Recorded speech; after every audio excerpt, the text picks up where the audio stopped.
Kuna makops nilikuwa nasikia, anakama nakuchapia. Unaona umetusumbua sana. Sasa juu umetusumbua sana. Chukua 2,000. Nataka upotee umoja. Kabisa sitaki kukuona. Next time nikikuona, jua hiyo ndo siku ya mwisho na kuona. Jua mamako hataikuona tena. Enda kwa madhe, shika 2,000 fair.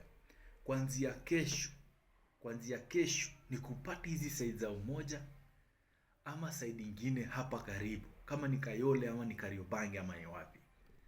Man, pole sana kwa familia yako. Si mamako anauza viazi, enda ukawasaidie huko kuuza viazi huko Kajiado ama ni wapi. So wewe uonekane tu. Alafu akikuona wewe si unajua.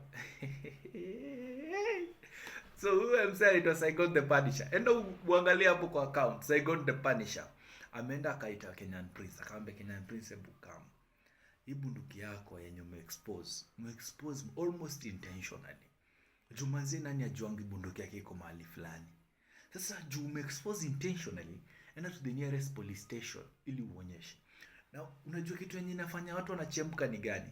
Consistency ya account yake. Watu wenye amepost, wengine hata anasema huyu hawezi fika Christmas.